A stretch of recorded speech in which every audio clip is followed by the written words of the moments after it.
When we first started to analyze closed loop systems, we derived these relationships that told us how the different inputs, our reference, our disturbances, and our noise affect our output Y.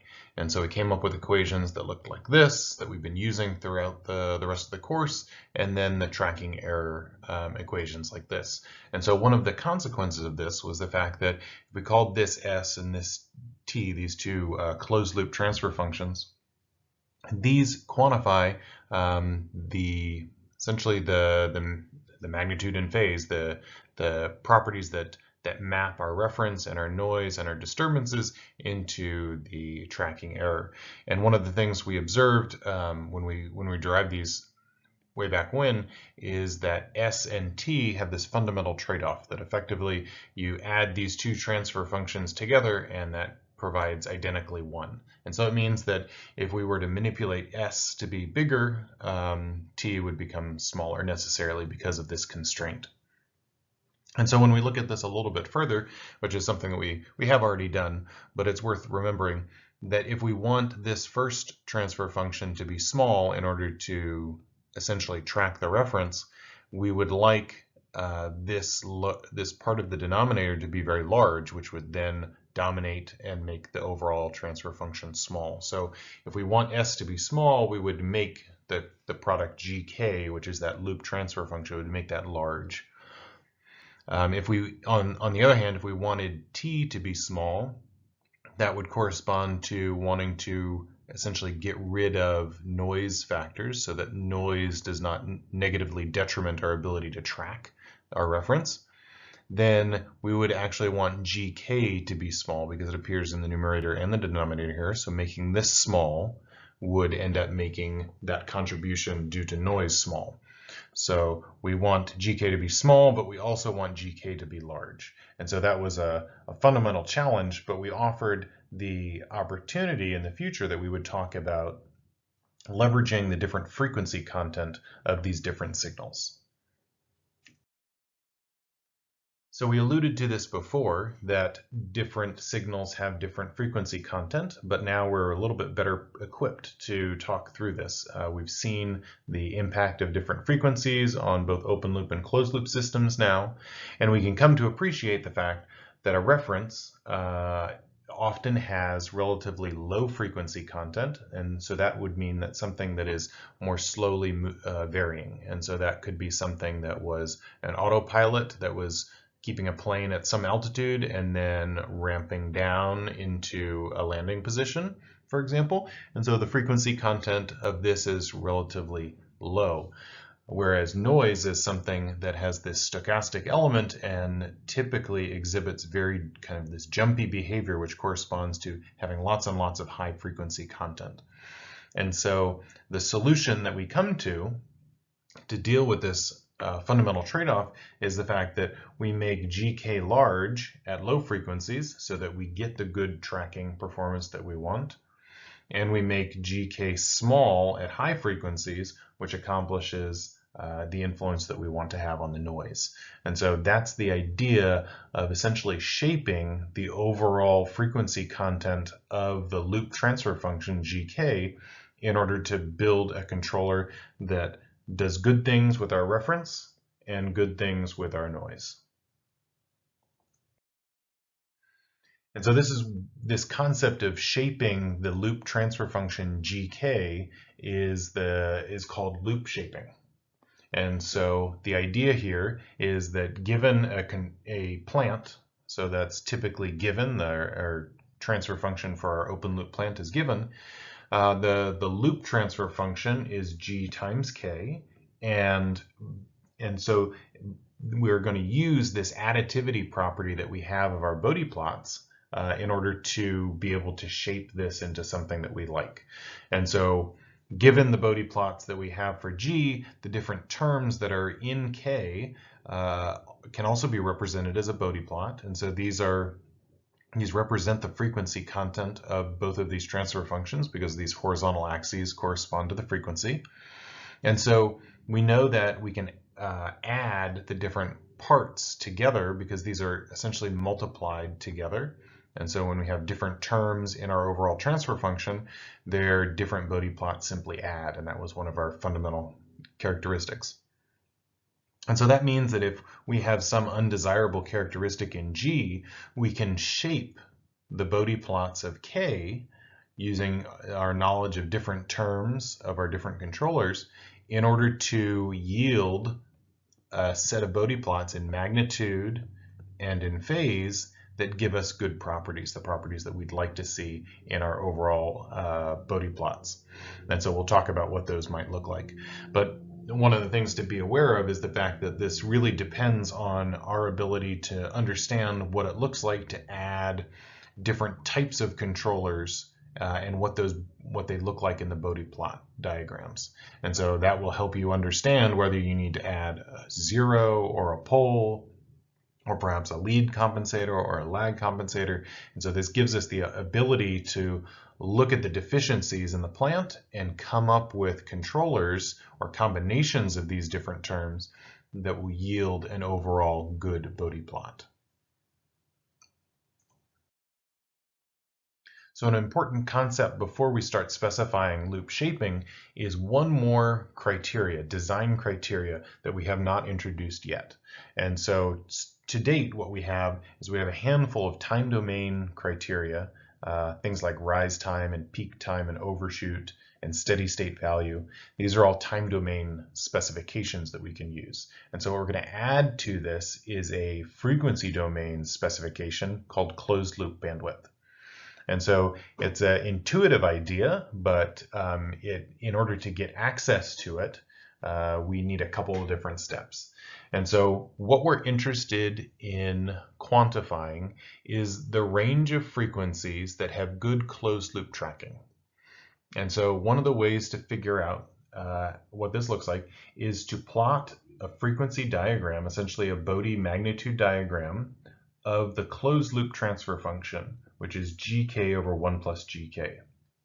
Remember that most of the time when we look at Bodie plots, we're looking at the open loop transfer function g, or possibly k times g. Whereas here we're actually looking directly at the closed loop transfer function, which is a bit different. And so when we talk about having good closed loop tracking performance, one of the ways to think about that is that if we have an input sinusoid, here's our closed loop system, we have an input sinusoid coming in at some frequency, and then the question is, what is the frequency and magnitude of what comes out? And so we already know, because this is this nice linear system, that the frequency coming in is the frequency coming out. And so what this boils down to is really just the magnitude. And we've seen this with some of our exercises in labs, is the fact that you can send in a sinusoid and you can get out a smaller one. And so this is really what the Bodie plot is characterizing, both for open loop and closed loop systems. But when we think about quantifying which types of frequencies we can quote unquote track, imagine putting in a sinusoid that looks like this and getting out a sinusoid that looks like this, versus putting in something that looks like this and getting out a sinusoid that looks like this. So when the magnitude gets really small, this is one way of saying that the closed loop system can't keep up. So this is, remember, this is our reference. And so if this is what the output looks like, we wouldn't say that we're keeping up very well. And so there's a range between perfectly matching the reference in the output and essentially getting this zero value. And so you can imagine that at low frequencies, it's relatively easy to track because our sinusoid looks very slow, right? So it's actually pretty simple to track. And so we expected to have pretty good performance. So 0 dB, remember that's about magnitude of 1. So we expect to have something pretty close to that for quite a few low frequency values. And then at some point, what we're going to get is we tend to get a resonant peak. That's what this is. And then slowly we get performance degradation. So we get smaller and smaller magnitudes as the frequency increases. So this is increasing frequency in this direction. And so what this corresponds to is once we get down to this point, this is at some very, very small magnitude. And so that corresponds to something that might look like this. And so what we're going to do is we're going to come up with a threshold at which point we say that it's no longer doing a good job tracking. And so that threshold that is typically used is this -3 dB, which corresponds to a magnitude of about 0.7.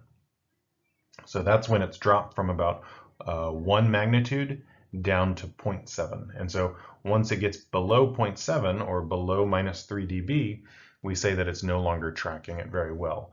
And so the frequency where that 3 dB crossing happens is called the closed loop bandwidth. And so we give it this symbol, omega sub BW. And so this is again in the closed loop transfer function Bode plot. But the problem is we actually want to design K. And so it becomes difficult to come up with this closed loop Bode diagram if we're trying to in real time design this transfer function K. And so what we use as a design proxy is something that uses open loop information. And so that open loop information we'd like to use is called the crossover frequency. And so we've used this before when we've been using our gain and phase margins. And so this is the frequency value for which the gain, the magnitude here crosses the 0 dB point. And so that's our crossover frequency. And so a result that we won't prove, this gets a little bit tricky to prove, but a relationship that we can use is the fact that the closed loop bandwidth is somewhere on the interval between the crossover frequency and twice the crossover frequency. And so because our frequency domain specification of closed loop bandwidth omega BW is going to be our criteria, so we'll say that we want omega BW to be at least 50 radians per second. And so if we want this to be at least 50 radians per second, it's sufficient to go ahead and impose this on the crossover frequency instead, because we know that the closed loop bandwidth will at least be the same as the crossover frequency, or it could be a bit more. So if we impose that this has to be 50 radians per second, then that will definitely ensure that their closed loop bandwidth is. So when we talk about doing design for closed loop bandwidth, we will use the crossover frequency essentially as a surrogate or as a proxy for our closed loop bandwidth. So when we impose this on our design, we'll just go ahead and use the crossover frequency. And what that allows us to do is allows us to use this open loop Bode diagram in our design. So we talked about this definition of what closed loop bandwidth is. It's this maximum frequency that we can track this sinusoid of a specific frequency. But kind of more at a higher level, the bandwidth, this closed loop bandwidth, is a way that we talk about the speed of response of a system. So we've already talked about how the open loop Bode diagram, the low frequency content can tell us information about the steady state error. And so what we'd like to do is we'd like to get access to some of the other criteria that we have, these other time domain specifications in the frequency domain. And so what bandwidth is doing is that it's related to our notions of rise time and possibly peak time, in the sense that a system that can track a faster moving sinusoid, so imagine a sinusoid that's oscillating like this versus a sinusoid that's oscillating like this, it's much harder to track this, and the system has to be able to respond faster in order to track this fast sinusoid, whereas it's easier to track this slower sinusoid. So a system that has a fast rise time will also have a large closed loop bandwidth. And so that's mainly because it can move quickly. And so that gives you, remember, a fast rise time means a small rise time. So this product tends to be somewhat preserved across systems. And so that's a good way of using closed loop bandwidth as a proxy for some of our time-oriented time domain specifications. There's also some relationships between the resonant peak, the magnitude of the resonant peak here, and the amount of overshoot that we see in our time domain specifications. So now that we have our time domain specifications as well as our new frequency domain specification of closed loop bandwidth, we can talk about what kinds of shapes we'd like to achieve with our loop shaping techniques. And so we can talk about them in terms of the phase. We can talk about them in terms of magnitude. And we can talk about in terms of our closed loop bandwidth criteria. So we know that if we were to increase, so if we look at the Bode plots and it has small phase margin or it has a negative phase margin, meaning that it's unstable, then we can add terms in our controllers that will increase the phase. And doing so can either increase that phase margin, so we have that little bit more robustness, or we can actually achieve stability by adding those controller elements. And so increasing the phase can be an important goal in our loop shaping efforts. In terms of magnitude, we've talked about how high frequencies characterize our noise contribution. So noise enters in high frequencies, and so for that reason we'd like to have magnitudes. So in the magnitude Bode plot, we'd like the magnitude at high frequencies to be very, very small. So we'd like that to be below 0 dB, below magnitude 1. We'd like it to be very negative. And so for that reason, for the reason of getting rid of the impact of noise, we'd like to squash these high frequencies. We've also talked about how at low frequencies, the Bode plot magnitude at low frequencies tells us information about the steady state error that we might have. And so when the gain is infinite at omega is equal to 0, we achieve zero tracking error, zero steady state tracking error. When it is finite, we can make that larger. We can make the gain larger at omega is equal to 0, and that will reduce a finite steady state error. And then finally, we can achieve rise time and bandwidth criteria by increasing or shifting the closed loop bandwidth to the right, which means shifting the crossover frequency to the right. So by moving that crossover frequency to higher frequencies, that means that we're overall getting a faster response speed. So we always start with proportional control. So one of the things that we know already is that the proportional control doesn't change our Bode plot. In particular, it doesn't even change the phase, but it is able to shift the Bode magnitude up and down by multiplying by a different gain. And so by shifting the magnitude up and down, we can achieve some design criteria. We can achieve stability. If it's not already stable, we can improve the response speed, and so that's by shifting. You can think about that, shifting the crossover frequency to the right. And then we can also reduce steady state errors by increasing a finite gain at omega is equal to 0 at 0 frequency. But it is challenging to meet strict design specifications, especially if we have multiple of these that we have to meet.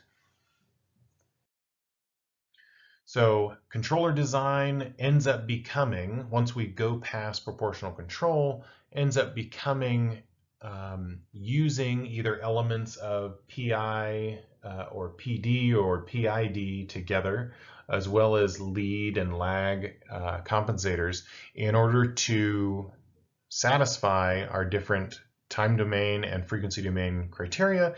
And if we do that from a loop shaping point of view, we're trying to instill those different characteristics that we talked about before, squashing high frequency magnitude, increasing magnitude at low frequencies, adding phase, and shifting our crossover frequency to the right.